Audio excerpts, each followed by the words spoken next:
कहानी में सबसे पहले हमें मैटी नाम का एक बच्चा दिखाया जाता है जो कि रॉनी के पिता के थिएटर में बिना टिकट के मूवी देख रहा होता है और उसे ऐसा करते हुए गार्ड देख लेता है।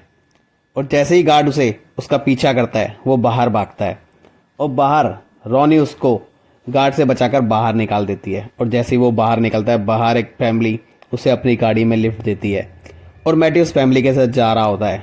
तभी गाड़ी में बैठी एक महिला को लेबर पेन उठता है और हम देखते हैं कि उस महिला की डिलीवरी में कोई बेबी नहीं बल्कि एक बेबी मॉन्स्टर निकलता है और वो मॉन्स्टर बाहर निकलकर सीधा मैटी पर हमला कर देता है और मैटी उससे बच के गाड़ी में भाग रहा होता है लेकिन वो नहीं निकल पाता। और यहाँ वो मॉन्स्टर मैटी पर हमला करता है और हमें इट का पहला शिकार मैटी के रूप में देखने को मिलता है। फिर हमें दिखाया जाता है कि डेयरी में एयरफोर्स का एक बेस बना हुआ है जिसे आज लेरॉय हेलमन और उसका दोस्त आकर ज्वाइन करते हैं और यहाँ पर वो एयरफोर्स के मिशन में साथ देने के लिए आते हैं। जिसके बाद हमें सीधा स्कूल का सीन दिखाया जाता है जहाँ पर लिली और मार्ज हमें दिखाए जाते हैं जो कि मैटी के बारे में बात कर रहे होते हैं। और फिर हमें फिल और उसका दोस्त भी दिखाया जाता है, वो भी मैटी के बारे में ही बात कर रहे होते हैं कि अगर उन्होंने मैटी का साथ दिया होता, उसे दोस्त की तरह रखा होता तो शायद आज वो गायब नहीं हुआ होता। और यहाँ पर लेरॉय हेलमन और उसका दोस्त एयरफोर्स की टीम को ज्वाइन करते हैं और यहाँ उनका इंट्रोडक्शन सभी लोगों से कराया जाता है जहाँ पे उनकी मुलाकात हेलोगन से होती है। फिल और उसका दोस्त मैटी का गायब होने के लिए खुद को कसूरवार मान रहे होते हैं। उन्हें लगता है कि अगर उन्होंने सही से मैटी का साथ दिया होता तो ये नहीं होता। फिर हमें लिली को दिखाया जाता है जो कि मैटी को लेकर अपनी पुरानी यादों के बारे में सोच रही होती है, जहाँ हमें पता चलता है कि मैटी ही लिली से बात करता था। और हमें पता चलता है कि लिली एक मेंटली डिस्टर्ब लड़की होती है जो कि अभी असाइलम से आई होती है और सिर्फ मैटी उसका एक दोस्त था जो उसे समझता था और उससे बातें किया करता था। तो लिली उसके बारे में सोच रही होती है, तभी वो देखती है कि उसके बाथरूम के सिंक से अब मैटी की आवाज़ आ रही है और वहाँ देखती है तो उस सिंक से मैटी का हाथ भी बाहर आता है जिसे देखकर वो घबरा जाती है। लिली मार्ज को इस बारे में बताती है लेकिन मार्ज उसकी बात का यकीन नहीं करती और उसे चुप रहने की सलाह देती है। तभी विल और उसका दोस्त उस टावर पर जाते हैं जहाँ वो मैटी से मिला करते थे, वहाँ उन्हें लिली मिलती है। तब इन्हें पता चलता है कि ये तीनों ही मैटी के दोस्त थे और वह यहाँ मैटी से मिला करते थे। फिर वो तीनों मैटी को ढूंढने का डिसाइड करते हैं और अगले दिन सुबह वो सबसे पहले मैटी को ढूंढने के लिए स्कूल की लाइब्रेरी में जाते हैं जहाँ उन्हें पता चलता है कि मैटी को आखिरी बार रॉनी के पिता के थिएटर में देखा गया था। फिर वो रॉनी से हेल्प मांगने के लिए रॉनी के घर जाते हैं। यहाँ पर पहले रॉनी इनकी मदद करने से मना कर देती है। जैसे ही लिली सिंक से आने वाली आवाज़ों के बारे में बात करती है तो रॉनी डिसाइड करती है कि वो इनकी मदद करेगी और वो लोग मैटी को ढूंढने के लिए रॉनी के पिता के थिएटर में जाने के लिए तैयार हो जाते हैं और रॉनी इनकी मदद करने के लिए भी तैयार हो जाती है। अभी हमें दिखाया जाता है कि लेरॉय हेलमन पे और उसके दोस्त पर कोई हमला कर देता है जिसका पर्पस के सिर्फ इतना होता है कि वो देखना चाहता है कि लेरॉय हेलमन कोई डरपोक तो नहीं है, वो किसी चीज़ से डरता नहीं। यहाँ हमें पता चलता है कि आर्मी को इट के बारे में अच्छे से पता है और वो डेयरी में इट को लेकर ही किसी खास पर्पस के लिए आए हुए हैं और आर्मी का मिशन भी यहाँ इट से ही रिलेटेड है और वो इन सब के बारे में अच्छे से जानती है। सारे बच्चे रॉनी के पिता के थिएटर में पहुँचते हैं और वहाँ वो उसी मूवी को चालू करते हैं जिसे कि मैटी देख रहा होता है। और मूवी चालू करने के बाद उन्हें पता चलता है कि मैटी तो उसी मूवी में है और उसका सीन वहाँ पर आता है। जैसे वो लोग वहाँ पहुँचते हैं तो वो देखते हैं कि जैसे जैसे वो मूवी आगे बढ़ रही है मैटी का विज़न और क्लियर होता जा रहा है और मैटी धीरे धीरे उस थिएटर से बाहर निकलने लगता है। और जैसे ही मैटी बाहर निकलता है तो देखते हो मैटी नहीं बल्कि एक मॉन्स्टर है और वो मॉन्स्टर सब लोगों पे हमला कर देता है। और उधर हम देखते हैं कि धीरे धीरे वो मॉन्स्टर सारे बच्चों को मार देता है और सिर्फ बचते हैं तो लिली और रॉनी जैसे तैसे अपनी जान बचाकर वहाँ से निकलते हैं। और यहाँ फिर से वही हमें बेबी मॉन्स्टर दिखाई देता है जो कि उन बच्चों पर हमला कर रहा होता है। और हमें यहाँ पे एक चीज़ पता चलती है कि इट अभी तक अपने पेनीवाइज रूप में नहीं है, वो बल्कि कोई और भी विजन या मॉन्स्टर रूप ले सकता है। और यहाँ पर इट अपना दूसरा शिकार उन बच्चों के रूप में कर देता है और इन सब में से खाली रॉनी और लिली ही बच के उस थिएटर से बाहर निकलते हैं। और यहाँ इट का हमें सेकंड एंड एपिसोड 2 की शुरुआत में हम देखते हैं कि कुछ पुलिस वाले रॉनी के घर के बाहर बैठे होते हैं, क्योंकि मैटी और फिल और उसके दोस्त और छोटी बहन का हादसा भी रॉनी के पिता के थिएटर में ही हुआ था, तो सबको उन पर शक होता है और इसका इल्ज़ाम भी रॉनी के पिता पर ही आ जाता है। यह देखकर रॉनी घबरा जाती है और उसे लगता है सबकी जिम्मेदार वही है। और उसके बाद उसका पिता भी अपने घर पर इसी चीज़ को लेकर बहुत टेंशन में होता है और वह सोच रहा होता है कि रॉनी ने क्या किया। अब पता है ना यहाँ क्या चल रहा है, कि हम लोग इस सब से कैसे निकल पाएंगे। रॉनी को लगता है कि ये सब उसकी वजह से हुआ। इधर हमें दिखाया जाता है कि लेरा हेलमन अपने परिवार के साथ, जिसमें उसकी वाइफ और उसका बेटा विल हेलन, सब डेयरी में शिफ्ट हो जाते हैं और वो लोग यहाँ पर अब रहने लगे हैं। और लेरा ने डेयरी के बारे में बताता है कि डेयरी बहुत अच्छी जगह है, यहाँ हम सब लोग अब मज़े से रहेंगे और मेरा नया मिशन और नया काम भी अब यहीं पर होगा। यहाँ हमें पता चलता है कि सोसाइटी में ब्लैक और वाइट को लेकर एक डिस्क्रिमिनेशन है और लीरॉय की जो वाइफ है वो ब्लैक्स की साइड से एक एक्टिविस्ट है और वो ब्लैक लोगों को जस्टिस दिलाने के लिए काम करती है। इधर स्कूल में बड़े दिनों बाद आज लिली स्कूल आती है और सब लोग रॉनी के पिता के थिएटर में हुए हादसे के बारे में बात कर रहे होते हैं और सब लोग लिली से इन सबको लेकर सवाल पूछना चाहते हैं, लेकिन लिली किसी से बात नहीं करती। उसकी फ्रेंड मार्ज उसे बोलती है कि वो उसके साथ रहे, उसके दोस्तों के साथ रहे, लेकिन लिली सबसे बात करने से मना कर देती है और वो परेशानी में अकेले बैठी रहती है। उसकी फ्रेंड उसे मार्ज उसे ठीक करने की कोशिश करती है, लेकिन वो किसी से बात नहीं करती। इधर विल भी उसी स्कूल में दाखिला ले लेता है और आज विल का पहला दिन। इधर लिरॉय की वाइफ डेयरी का मुआयना कर रही होती है और वो नोटिस करती है कि डेयरी में भी ब्लैक्स के अगेंस्ट एक डिस्क्रिमिनेशन है। लोग यहाँ उन्हें अलग नज़रिए से देखते हैं और उन लोगों के लिए भी यहाँ सब लोगों में घुलना मिलना शायद इतना पॉसिबल ना हो। यहाँ पर रॉनी अपने घर पे सो रही होती है, तभी यहाँ पर इट उस पर हमला करता है। रॉनी को एक वॉर्म में दिखाया जाता है, वो वॉर्म से जैसे तैसे बाहर निकलता है। उसकी मदर का विजन उसे दिखाई देता है जो उस पर हमला करती है, लेकिन वो जल्दी होश में आ जाती है, जिस कारण वो बच जाती है। अगले दिन रॉनी स्कूल में ये सब बातें लिली को बताती है कि मुझ पर भी हमला हुआ है, मुझे भी विजन्स आए हैं। वो दोनों इस चीज़ को लेकर बातें कर रहे होते हैं और चिंतित होते हैं। तभी हम देखते हैं कि मार्ज और उसकी दोस्त इन दोनों की बातचीत को देख के परेशान होते हैं, क्योंकि रॉनी एक ब्लैक है और लिली एक वाइट, और यहाँ स्कूल में भी उसको वो डिस्क्रिमिनेशन है। और लिली और रॉनी आपस में बात कर, रॉनी कहते हैं तुम्हें पुलिस को बताना होगा ताकि मेरे पिता बच सके, वो इन सब में फंसते जा रहे हैं। लेकिन रॉनी कहते हैं अगर मैंने ऐसा किया तो वो मुझे फिर से पागल समझेंगे और असाइलम भेज देंगे। तुम्हें नहीं पता वहाँ मेरे लिए रहना कितना मुश्किल है। और इसी बीच रॉनी और लिली में लड़ाई होने लगती है और दोनों स्कूल के अंदर चिल्लाने लगते हैं, जिसके लिए रॉनी को पनिशमेंट दी जाती है।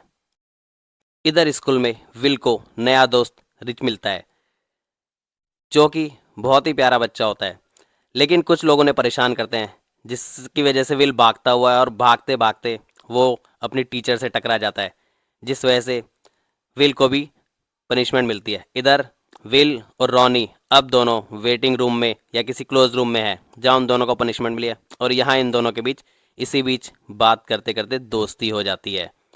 और यहाँ हमें रॉनी और विल की दोस्ती हुई दिखाई जाती है कि अब इन लोगों का ग्रुप, विल और रॉनी बात कर ही रहे होते हैं, तभी रॉनी विंडो से देखती है कि पुलिस वाले लिली को अपने साथ ले गए हैं।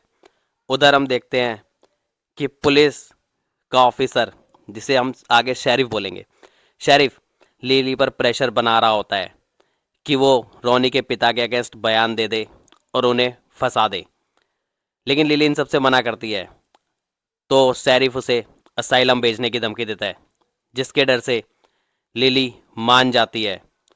और हमें पता चलता है कि शेरिफ है वो ब्लैक्स के अगेंस्ट है और वो कैसे भी करके रॉनी के पिता को फंसाना चाहता है। अब लिली के बयान पर शेरिफ को मौका मिल जाता है और वो रॉनी के पिता को उसके घर से उठाता हुआ ले जाता है और रॉनी के पिता को यहाँ पर जेल हो जाती है और पुलिस उसे फंसाने में कामयाब रहती है। जिसके बाद रॉनी भागते हुए लिली के घर जाती है और वो कहती है कि इन सब की जिम्मेदार तुम हो, अगर तुमने सच बता दिया होता तो आज उसके पिता जेल में नहीं होते। और रॉनी इन सब के लिए लिली को ही जिम्मेदार ठहरा देती है और वो फूट फूट कर रोने लगती है। इधर लिरॉय एल्मन को एक व्यक्ति दिखाया जाता है और बोला जाता है कि इसी ने लिरॉय पर जब वो डेयरी में आया था तो हमला किया था। लेकिन लिरॉय पहचान जाता है कि ये वो व्यक्ति नहीं है जिस पर उसने हमला किया था। तो वो इन सब की बात करने के लिए अपने कर्नल के पास जाता है और कर्नल फाइनली उसे सच बता देता है। कर्नल बताता है कि लिरॉय, वो हमला तुम पर हमने ही कराया था और हम खाली एक निडर व्यक्ति को यहाँ पर चाहते थे, क्योंकि हमारा मिशन कुछ इस तरह का है कि हमें एक फेयरलेस। और अब हमें लिली दिखाई जाती है जो कि मार्केट में शॉपिंग कर रही होती है और शॉपिंग करते करते वो नोटिस करती है कि कोई उसका पीछा कर रहा है। वो जैसे तैसे भाग के इधर उधर भागती है और वो तुरंत देखती है कि एक जार में उसके पिता का फेस बंद है। वो उसे देख के घबरा जाती है।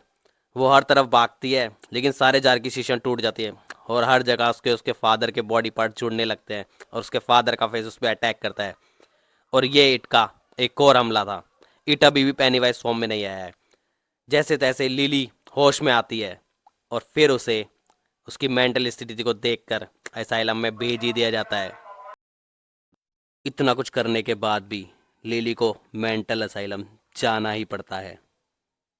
एपिसोड 3 की शुरुआत में हमें 1908 का दृश्य दिखाया था, जहां हमें जनरल सॉ का बचपना दिखाया जाता है कि वो अपने पिता के साथ एक सर्कस में आया हुआ है, जहां उसे एक गुलेल पसंद आती है और वो उस गुलेल को खरीद लेता है।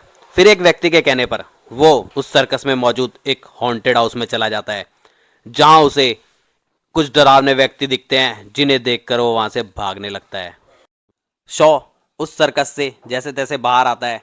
फिर उसके पिता उसे वहां से लेकर चले जाते हैं और बाहर आते ही रास्ते में जब वो जा रहे होते हैं तो शॉ की मुलाकात रोज नाम की लड़की से होती है, जो कि एक ट्राइबल होती है।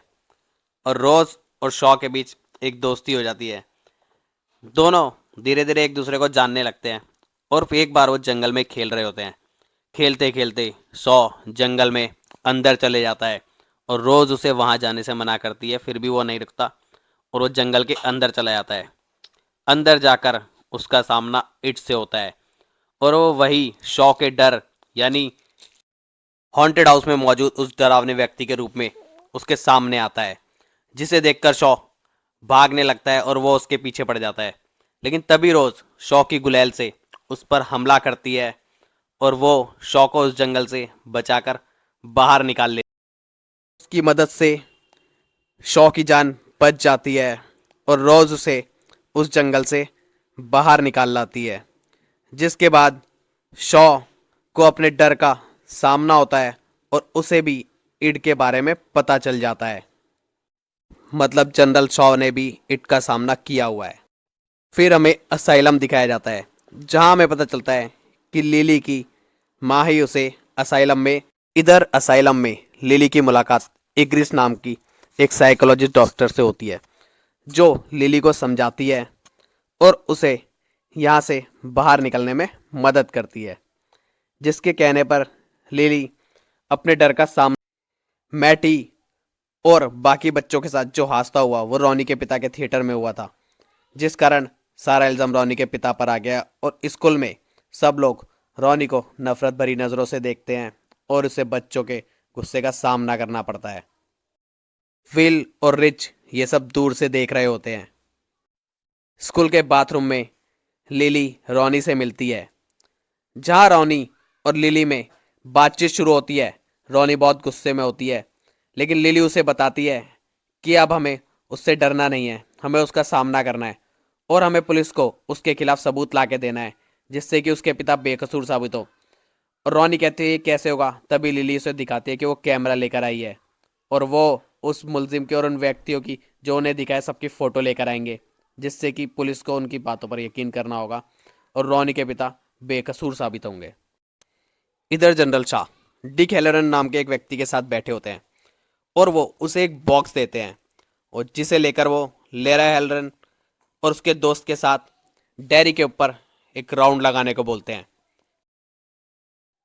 अब डिक हेलोरन लेरॉय हेलरन और उसका दोस्त प्लेन में होते हैं और वो डेयरी के ऊपर प्लेन से घूम रहे होते हैं। तभी डिक उस बॉक्स को खोल के देखता है और हमें पता चलता है कि उस बॉक्स में और कुछ नहीं बल्कि जनरल शॉ के बचपन की वही गुलैल होती है जिसे हाथ लगा डिक हेलरन जनरल शॉ के बचपन के उन यादों में पहुंच जाता है जहां उसका सामना इट से हुआ था। और वो वहां पर इट के एकदम नज़दीक पहुंच जाता है और वो भी इट के ब्रेन में पहुंचने में कामयाब रहता है और वो देख पाता है कि इट ने सब लोगों के साथ किया गया, लेकिन वहाँ उसका सामना भी इट उसके डर से कराता है और वहाँ उसे उसकी दादी से मुलाकात होती है और वो प्लेन से कूदने वाला होता है कि लेरॉय हेलरन जैसे तैसे उसकी जान बचाता है और उसे उसके सपने से या उस यादों से डिक वापस आकर ये सब जनरल शॉ को बताता है कि उसने उसे देखा और देखा कि वहाँ सब कुछ बहुत ठंडा। अब हमें रोज़ दिखाई जाती है जो कि जनरल शॉ की तरह बड़ी और बूढ़ी हो चुकी है और उसकी पूरी ट्राइबल कम्युनिटी को अब इंडियन नाम से जाना जाता है। जनरल शॉ रॉस से आके मुलाकात करते हैं और यहाँ पे हमें इन दोनों की बातचीत में पता चलता है कि जैसे ही कोई भी व्यक्ति डेयरी से बाहर जाने लगता है और दूर जाने लगता है, डेयरी से जुड़ी उसकी यादें कमज़ोर होने लगती है और जैसे जैसे वो व्यक्ति डेयरी में वापस आता है उसे सब कुछ याद आने लगता है। तो यानी जनरल शॉइट के बारे में अच्छे से जानता है और यहाँ किसी ना किसी इधर रॉनी और लिली को फोटोग्राफ्स निकालने के लिए विल और रिक की मदद की ज़रूरत पड़ती है, जिसके बाद हमें पहली बार इन चारों का टीम अप देखने को मिलता है। रिच, विली, लिली और रॉनी ये चारों दोस्त अब एक साथ उसी टावर पे जाते हैं जहाँ पर मैटी अपने दोस्तों से बातें किया करता था और वहाँ डिस्कशन करते करते उन्हें पता चलता है कि रिच को भूतों को बुलाना आता है, ये उसने अपने चाचा से सीखा है और वो इसके सहारे ही उन लोगों की तस्वीर लेना जो लोग गायब हुए हैं या शैतान की तस्वीर लेने की कोशिश करते हैं। अब वो चारों लोग कब्रिस्तान में बैठकर भूतों को बुलाने की कोशिश करते हैं और काफ़ी देर के बाद भी कोई नहीं आता, जिससे लिली और रॉनी नाराज हो जाते हैं। रॉनी और लिली विल और रिच को वहाँ छोड़कर जाने लगते हैं, लेकिन तभी हम देखते हैं कि कब्रिस्तान में मूर्ति का चेहरा घूमने लगता है और यहाँ हमें पता चलता है कि कोई ना कोई यहाँ पर आ गया है और विल और रिच पीछे होते हैं, लेकिन लिली और रॉनी साइकिल से आगे जा रहे होते हैं। तभी रास्ता बड़ा होने लगता है और उनका सामना कब्रिस्तान में मौजूद कई तरह के भूतों से होने लगता है। जैसे जैसे डरते डराते ये चारों लोग वहाँ से भागने की कोशिश करते हैं और इस बीच वो कैमरे से जितनी हो सके उतनी फ़ोटोज़ लेने की कोशिश करते हैं। इस बीच इन्हें बहुत सारे भूत देखने को मिलते हैं जिनकी ये जितनी हो सके उतनी तस्वीरें खींच लेते हैं और ये इधर से उधर भाग रहे होते हैं डर के मारे। ये जैसे तैसे अपनी जान बचा के कब्रिस्तान से बाहर निकलते हैं। कई बार कैमरा भी इनके हाथों से छूटता है, लेकिन ये अंत में कैमरे से के साथ उस कब्रिस्तान से बाहर निकलने में कामयाब होते हैं। अब विल को इन सारी तस्वीरों को रिक की मदद से बाहर निकालना होगा बस। ये चारों लोग कैमरे को लेकर स्कूल में घुसते हैं और वहाँ ये तस्वीरों को निकालने लगते हैं और तब ये देखते हैं कि जितने भी लोग डेयरी से गायब हुए हैं ये उन्हीं लोगों की तस्वीरें हैं, जिसमें उनके स्कूल के कई साथियों की तस्वीर उन्हें नज़र आती है। कई लोग उन्हें दिखते हैं और वो अब इन सब सबूतों को साथ लेकर रॉनी के पिता को बचाने के लिए तैयार हैं।